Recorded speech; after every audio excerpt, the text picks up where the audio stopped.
Baraka TV pamoja na Radio FM masafa yake yanapoanzia kule Lindi. Na mimi ni ndugu yenu mchungaji Daktari Livingstone Dennis kutokea Dodoma.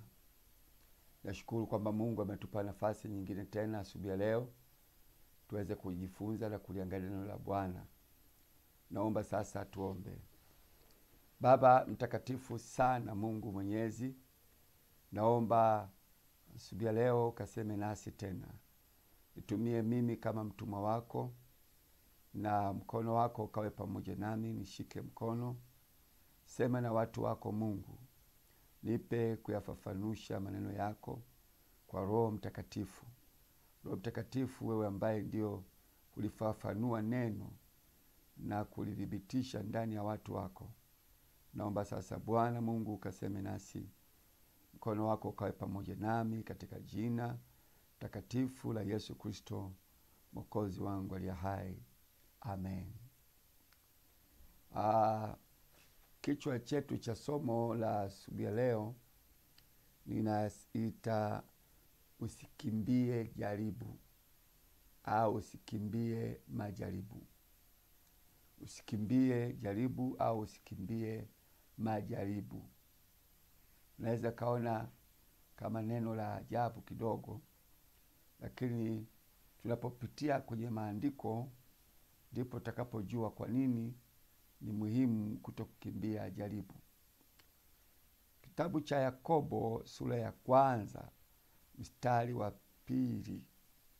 Sura ya 1 mstari wa 2 mpaka mstari wa 4 unasema, ndugu zangu, hesabuni ya kuwa ni furaha tupu mkiangukia katika majaribu mbali mbali, mkifahamu ya kuwa kujaribiwa kwa imani yenu huleta saburi. Saburi na iwe kazi kamilifu, mpate kwa wakamilifu watimilifu bila kupungukiwa na neno. Ule mstari wa 2 unasema hesabuni kuwa ni furaha tupu mkiangukia katika majaribu mbalimbali. Kwa hiyo mwandishi wa Biblia anataka kutuambia kwamba tufurahie na tujisikie furaha, tujisikie kutiwa moyo tunapoingia katika majaribu. Neno ambalo unaweza usilipokee katika wepesi, kwa sababu majaribu huwa yana maumivu fulani, yana uchungu fulani, yana hali fulani ambayo inamfanya mtu ajisikie vibaya. Lakini sasa mwandishi anasema hayo majaribu si tuhesabu kuwa ni furaha tunapotumbukia katika majaribu au tunapoingia katika majaribu ya aina mbalimbali. Na tunapojifunza hili somo la kuhusu majaribu na kwamba usikimbie majaribu, tunaweza likasema kuna aina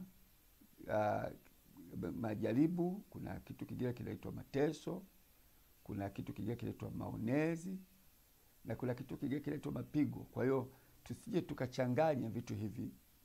Kuna mateso,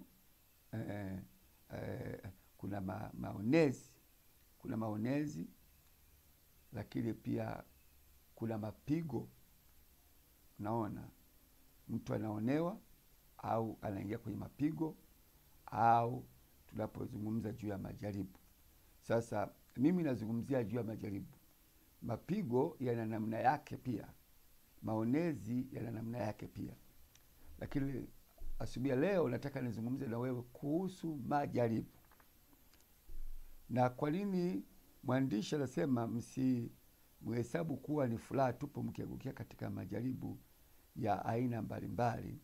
Nitakupa mambo kama 3 hivi 4 ambayo yatakuonyesha kwamba kumbe majaribu ni kitu ambacho kinaweza kubebeka, na ni kitu cha kufurahia, na ni kitu cha maana katika maisha ya mtu wa Mungu. Cha kwanza, majaribu yana kawaida 3. Majaribu yana kawaida 3. Katika kitabu cha Wakorinto wa kwanza sura ya 10, kitabu cha Wakorinto wa kwanza sura ya 10 mstari wa 13 Biblia inasema mstari wa 13 unasema hivi: jaribu halikuwapata ninyi isipokuwa lililo kawaida ya wanadamu, ila Mungu ni mwaminifu, ambaye hataacha mjaribiwe kupita mwezavyo, lakini pamoja ile jaribu atafanya na mlango wa kutokea, ili muweze kustahimili. Kwa hiyo majaribu yote ambayo tunaweza kukutana nayo katika maisha yetu yana pande tatu, yana pembe tatu, yana pande tatu au pembe tatu. Kwanza, katika kitabu cha Wakorintho wa kwanza sura ya 10 mstari wa 13 anasema majaribu hayo namba moja ni la kawaida ya wanadamu wote. Yaani Mungu alileta jaribu ambalo ni kawaida ya kila mwanadamu, alivuki katika ile hali ya ubinadamu. Ni jaribu linakuja katika kiwango cha wanadamu wote. Wanadamu wote wanapitia katika aina hiyo ya majaribu. Kwa hiyo majaribu hayo ni ya kawaida ya wanadamu wote. Hilo la kwanza ambalo natakiwa kulifahamu kuhusu jaribu. Lakini la pili, katika mstari huu wa 13 anasema ila Mungu ni mwaminifu, ambaye hataacha mjaribiwe kupita mwezavyo.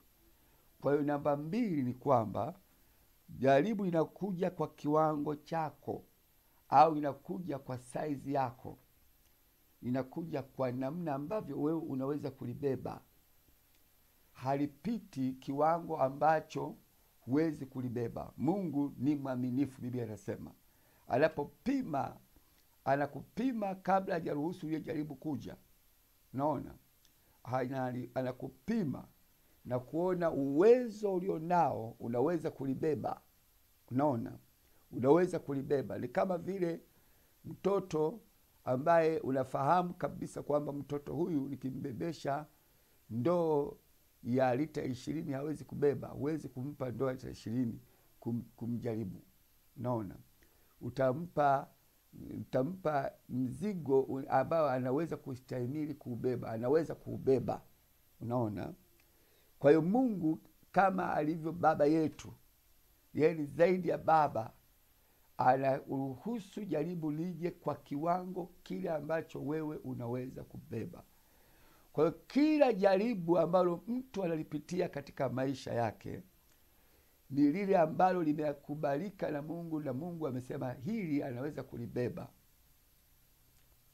Na kumbuka habari ya Ayubu. Ayubu alipojaribiwa, adui aliambiwa, alipewa mpaka.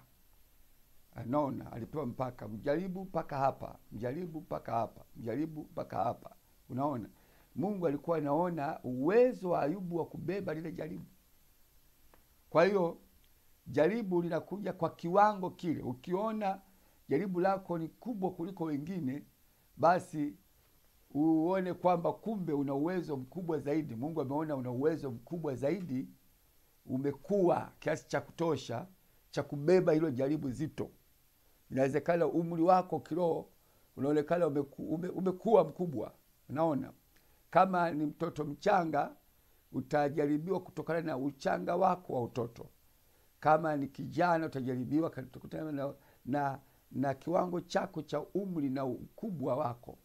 Ukiona jaribu limezidi sana kwako, maana yake ni kwamba wewe una uwezo wa kubeba hilo jaribu, na kwamba stamina yako ni kubwa, naona, kuliko yule ambaye anapita kwenye majaribu ya kawaida.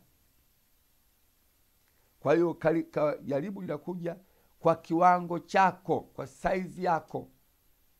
Unabidi ukubali kwamba hilo ni jaribu, lakini Mungu ameruhusu lije, lakini ameruhusu lije kwa kiwango chako. Hilo ni jambo la pili ambalo linahusiana na jaribu. Nimesema majaribu yana kawaida tatu. Lakini namba 3, Mungu huweka mlango wa kutokea. Mungu huweka mlango wa kutokea katika kila jaribu ambalo mwanadamu analipitia. Basi Mungu huwa anaweka mlango wa kutokea.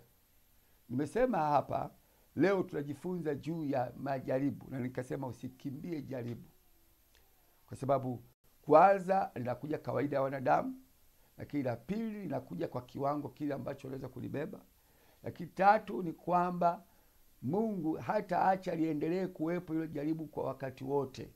Mungu mwenyewe ataweka mlango wa kutokea. Wewe kama wewe usitafute mlango wa kutokea.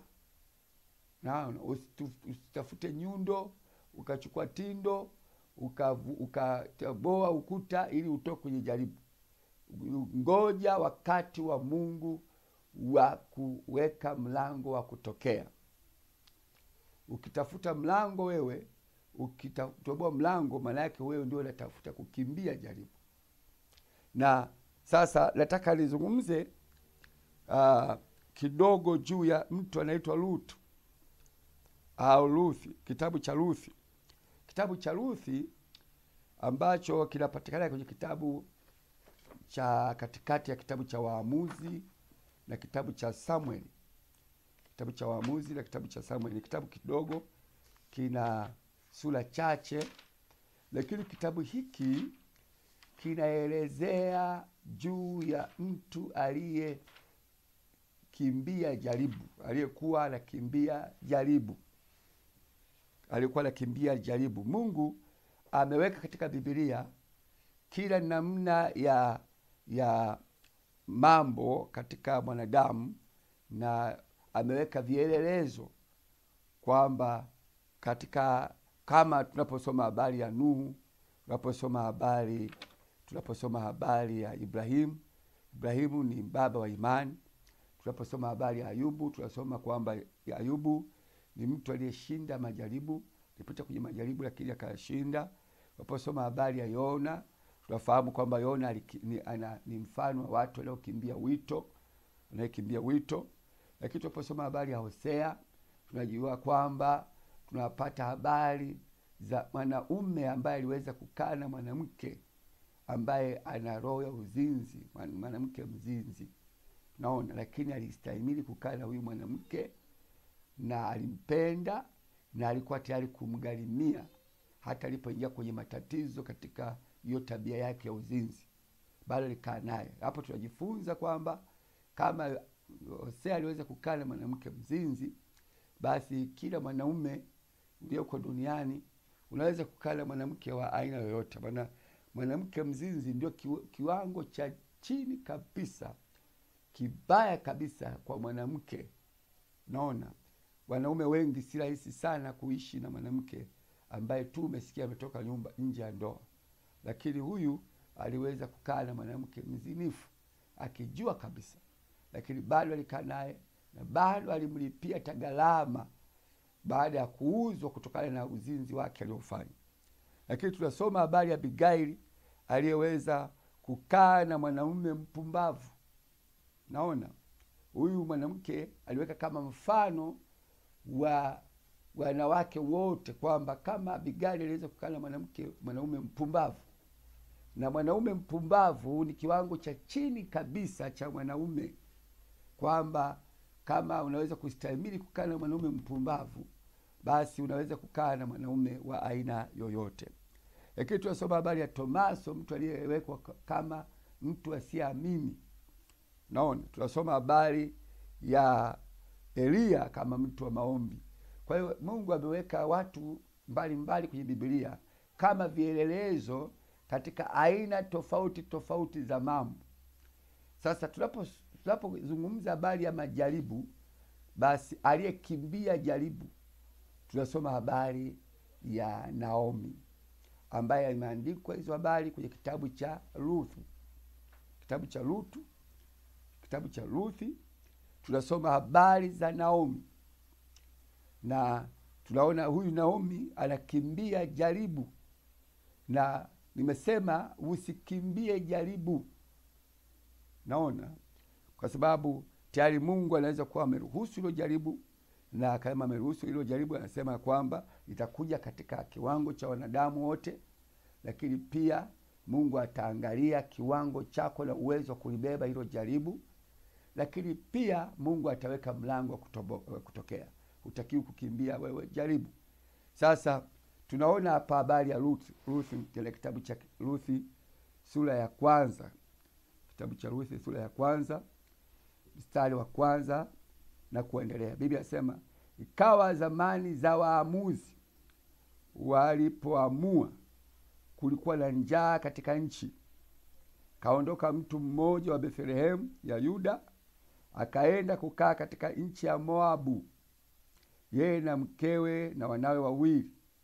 Na jina la huyo aliitwa Elimeleki, na jina la mkewe Naomi, na majina ya wanawe wawili Maloni na Kilioni, wa Efrati wa Bethlehemu ya Yuda. Wakafika nchi ya Moabu, wakakaa huko. Akafa Elimeleki mumewe Naomi, na yule mwanamke akasalia na wanawe wawili, nao wakaoa wake katika wanawake wa Moabu. Na jina la mmoja aliitwa Oripa, na jina la pili aliitwa Ruthi. Wakakaa huko yapata miaka 10. Wakafa na Maloni na Kilioni wote wawili, na huyo mwanamke akawa amefiwa na wanawe wawili na mumewe pia. Naona sasa tunasoma hizi habari za watu hawa wanakimbia kutoka Bethlehem na kukimbilia Moabu. Kilichowakimbiza ni njaa.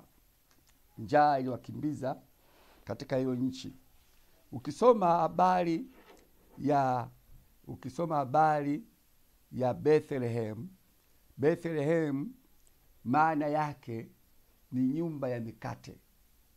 Bethlehem maana yake ni nyumba ya mikate, mahali ambako pana chakula, mahali ambako pameneemeka kwa mazao, kwa chakula. Kwa hiyo ikaitwa nyumba ya mikate Bethlehem. Naona, lakini pia Bethlehem ndiko mahali ambako Kristo Yesu amezaliwa.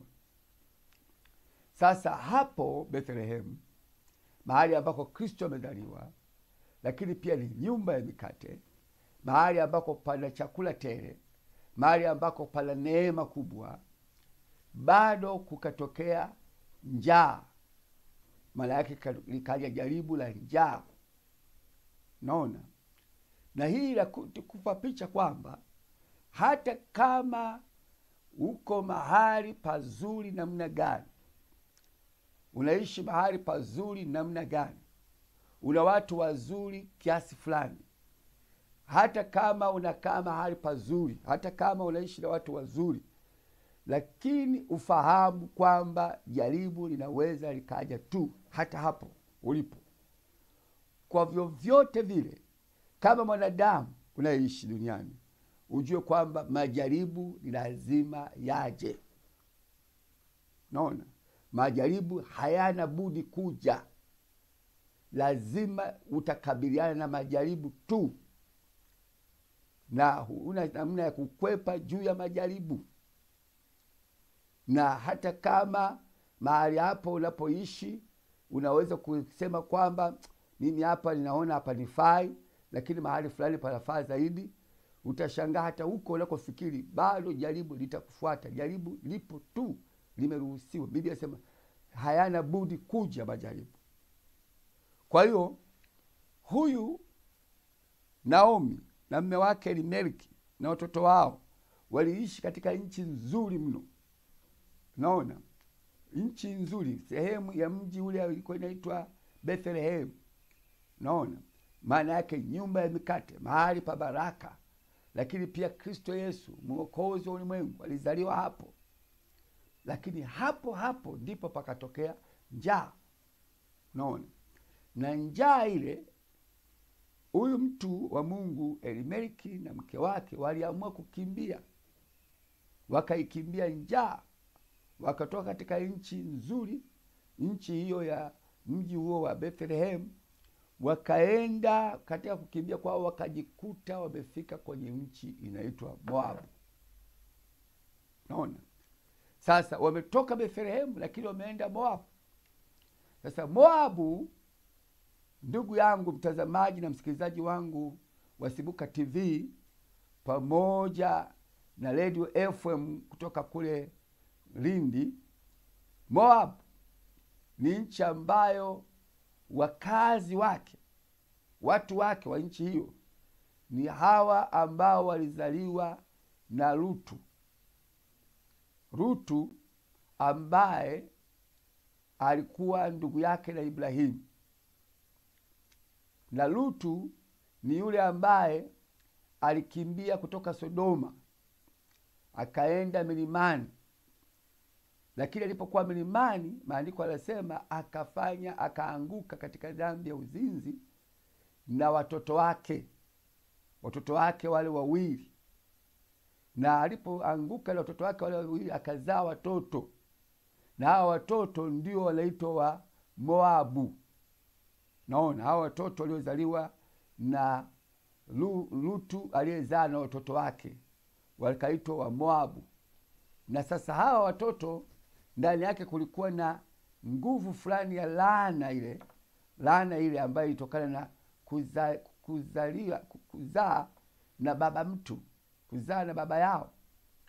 Kwa sasa hii ndio nchi ambayo hawa walikimbilia kwenye nchi hiyo. Kwa sasa hiyo nchi ilikuwa na nguvu fulani ya laana ambayo ilikuwa inaendelea katika nchi hiyo. Kwa hiyo alipoingia Naomi, na tunapozungumza kwamba Naomi ndiye ambaye anazungumzwa zaidi kwenye kitabu hiki kuliko Elimeleki, kwa sababu inawezekana kwamba Naomi alimshawishi mume wake kuondoka. Kwa hiyo katika kukimbia kwao, msababishaji wa kusababisha kukimbia ile familia alikuwa huyu mwanamke. Alimshawishi mume wake wakimbie kutoka katika nchi ya Bethlehemu waende katika nchi ile ya Moabu. Sasa wakaenda katika nchi ambayo tayari ilikuwa na nguvu na laana fulani ndani yake, na hiyo laana ikaanza kula wanaume. Kwa hiyo mume wake akafa. Naona muda mfupi mtoto wake mwingine akafa, muda mfupi mtoto wake mwingine akafa, watoto wake wote wawili wakafa, na mume wake akafa. Naona, na ukisoma maelezo yake, labda nisome hapa kidogo uone. Biblia inasema ndipo alipoondoka. Naona, ndipo alipoondoka yeye na wakweze, mstari wa 6, ili kurudi katika nchi ya Moabu, kutoka nchi ya Moabu, maana huko katika nchi ya Moabu amesikia kwamba Bwana amewajilia watu wake na kuwapa chakula. Unaona, kule ambako wamekimbia, nilisema Mungu huwa anaweka mlango wa kutokea kwa kila jaribu. Sasa wewe unapokimbia jaribu, kabla Mungu hajafikia mahali pa kufungua mlango, ukakimbia jaribu, utaingia kwenye matatizo makubwa sana. Lazima ukubali kwamba jaribu hilo ambalo Mungu ameiruhusu ukabiliane nalo. Ubaki hapo ukimsubiri Mungu afungue mlango yeye wa kutokea katika majaribu yako. Inawezekana ni jaribu la njaa, inawezekana ni majaribu ya chakula, inawezekana ni majaribu ya mambo mengine.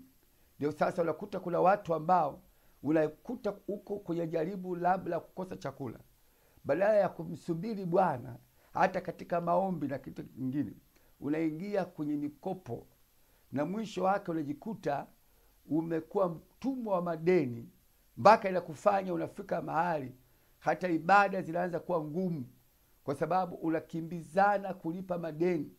Unakuwa mtu mwenye madeni mengi, na mwisho unajikuta unakata tamaa, unashindwa.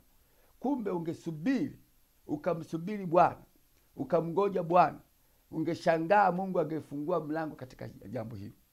Lakini unapokimbia, wengi wanakimbia kutoka kwa baba zao, wengi wanakimbia kutoka kwenye ndoa zao. Labda mume wake ana matatizo, sasa anamkimbia mume wake kwa sababu ya majaribu yaliyo ndani ya ndoa. Lakini ujue kwamba inawezekana hata hilo jaribu linaloendelea Mungu analifahamu na anataka upitie, lakini kuna mwisho wake kwa hilo jaribu, na Mungu ataweka mlango wa kutokea kwenye jaribu hilo. Mimi nimedhibitisha, nina watu ambao nafahamu wamepita kwenye majaribu mazito, lakini waliposubiri Mungu alitengeneza mlango wa kutokea. Wale waliojaribu kukimbia, unaona, jaribu, walijikuta wameingia kwenye matatizo makubwa zaidi ya vile ambavyo walivyotazamia. Walifikiri wanakimbia jaribu, kumbe ndio wanaingia kwenye moto. Walifikiri hapa ni moto, kumbe ni majivu, wanakimbilia wanakwenda kukanyaga moto kabisa. Kwa hiyo ndugu yangu, huyu mama huyu Naomi, ukisoma sasa hapa anasema ndipo alipoondoka yeye na wakwe zake na kurudi katika nchi ya Moabu, maana huko katika nchi ya Moabu amesikia kwamba Bwana amewajilia watu wake na kuwapa chakula. Basi akatoka pale alipokuwapo na wakwezi wawili pamoja naye, wakashika njia ili kurudi mpaka nchi ya Yuda. Naona sasa unaweza kuona kuna mambo ambayo yameendelea kule mbele. Kwa sababu ya muda wangu, labda nizungumze sasa kwa nini Mungu anaruhusu wakati mwingine majaribu yaje. Naona kwa sababu ya muda umekwenda na nimebakiza dakika 5, nizungumze tu katika kitabu cha Petro wa kwanza. Kitabu cha Petro wa kwanza sura ya 5 na mstari wa 10. Petro wa kwanza sura ya 5 na mstari wa 10, Biblia inasema, na Mungu wa neema yote aliyowaita kuingia katika utukufu wake wa milele katika Kristo, mkisha kuteswa kwa muda kidogo, yeye mwenyewe atawatengeneza na kuwadhibitisha na kuwatia nguvu. Majaribu yanakuwezesha, Mungu anatumia majaribu haya kukutengeneza moja, au kukuchonga kwa maneno mengine. Halafu akisha kutengeneza anakudhibitisha, akisha kudhibitisha anakutia nguvu. Kwa hiyo kuna vitu hivi vitatu. Huwezi kufika kwenye kiwango chochote kile cha kufanikiwa sana bila kupita kwenye jaribu kwanza. Ndio maana kuna watu ambao wameelewa, wamekwenda vyuo vikuu, wamepita kwenye mitihani. Maana jaribu naweza kusema ni mitihani ambayo unapitia mtihani huu, kishindo unaingia mtihani mwingine. Yusufu aliambiwa kwamba atakuwa mtawala, lakini kwanza alipita kwenye mitihani. Alipofanikiwa, alipofaulu mitihani ile, ndipo alipopandishwa na kufika kwenye daraja la juu. Huwezi kupita na kufika kwenye daraja la juu la utumishi bila kupita kwenye majaribu na ukayashinda majaribu. Huwezi kuwa kiongozi mzuri bila kupita kwenye majaribu na ukayashinda majaribu. Huwezi kuwa ukawa mfanyabiashara mzuri bila kwanza kupitia kwenye machangamoto na majaribu ya aina fulani na ukayashinda yale majaribu. Lakini yoyote yule ambaye huwa anakimbia kila jaribu anapokutana nalo anakimbia, hataweza kufanikiwa kuwa kiongozi mzuri, mfanyabiashara mzuri, mchungaji mzuri. Naona au mtu yoyote ambaye anaweza kuwa mwanandoa mzuri kwenye ndoa yake, na ukawa na mfano wa kuambia wengine kwamba kwa kweli mimi naweza kueleza 1, 2, 3 katika maisha yangu nimepitia. Kwa hiyo lazima ujue kwamba Mungu anaweza kuruhusu majaribu ili aweze kukutengeneza, kukuchonga. Naona majaribu yatakuchonga vizuri ili uwe na sura nzuri. Halafu atakudhibitisha baada ya kukuchonga. Naona halafu atakudhibitisha, halafu atakutia nguvu. Kutokea hapo utakuwa chombo cha aina yake katika ufalme wa Mungu, na katika ndoa yako pia, na katika kazi yako pia, na katika biashara yako pia. Na hata kama wewe uko kazini, lazima ujue kuna majaribu kwenye ofisi itatokea, lakini lazima ukubali, usikimbie majaribu. Mwingine anasema mimi nataka kuhama ofisi hii, tahamia ofisi nyingine, naomba nihame ofisi hii. Kila ofisi yako majaribu yake, na kama unahitaji kupata nafasi ya kuwa mkuu, lazima ukubali kupita kwenye majaribu. Mungu wa mbinguni akubariki. Ninaamini kwamba maneno haya yatakusaidia na kukujenga, ili kutokea hapo sasa ujitie nguvu. Bwana yu pamoja nawe katika mambo yote. Naomba ufunike macho. Baba mtakatifu, na kushukuru kwa sababu ya neno hili ambalo nimezungumza na watumishi wako asubuhi ya leo. Naomba likawafae, na kwamba watu hawa wajue ya kwamba si kwamba wako peke yao, uko pamoja nao katika majaribu. Ndio maana alisema japopita katika moto nitakuwa pamoja nao. Hata ukipita katika maji mengi hayatakugharikisha.